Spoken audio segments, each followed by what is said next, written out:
এত খামারও কাম করে তো জীবন অতিষ্ঠ। এত খামার কাম করে কি আর বউ বাচ্চা পালন দেবো? আরে মিয়া, তুমি কি চিন্তা করো মিয়া? আমি থাকতে মিয়া আমার শহরে মিয়া আমার কোম্পানিতে হাজার হাজার লোক চাকরি করে। টাকা গিয়ে একটা ফোন দিবা, চাকরি তোমার গাড়ির মধ্যে চলে আসবে। ঠিক আছে, তুমি নামতে দেরি হবে, চাকরি আসতে দেরি হবে না। মনে হলে মনে করো বারো একটা আমরা দিলে। ডাহাও তো বড় কোম্পানি।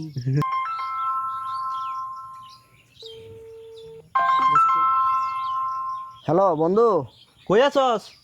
আমি তো বনানী শেরাটন হোটেলে একটা ফরেন ক্লায়েন্টের সাথে একটা ইম্পর্টেন্ট মিটিং এ আছি। বন্ধু, ওই যে তোর কাছে যে টাকাটা পাইতাম 700 টাকা, ওই যে কইছিলি পরের দিন দিয়ে লাবি, আজ 2 বছর হয়েছে।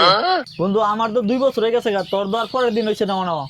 বেটা 700 টাকা তো ফোনই ধরি না, 7 লাখ টাকা হইলে কথা ছিল। 700 টাকা তো প্রতিদিন ফকিরের ভিক্ষাই দিয়ে দিই।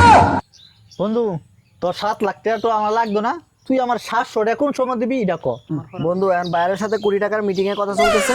তুই আমার পিএস কে ফোন দিয়ে দিব না, তুই আমার পিএস সাথে পরবর্তী যোগাযোগ করিস। আই সর্বনাশ! বন্ধু, তোর কোটি টাকার মিটিংটা শেষ হইলে তোর পিছনের ডেস্কটার দিকে একটু তাকাইস তো। হালাই তো আমার চেয়ে বড় চাপাবাস, ও ডেস্ক পাইলো কই? তুই যে সেরাটনো মিটিংটা করতেছিস না, এটার বরাবর পিছনের ডেস্কটার মধ্যে তাকা। বন্ধু, আসসালামু আলাইকুম। সেরাটন হোটেলটা দারুণ রে, আর 1 কোটি টাকার মিটিংটা অক্ষরে একে রইছে।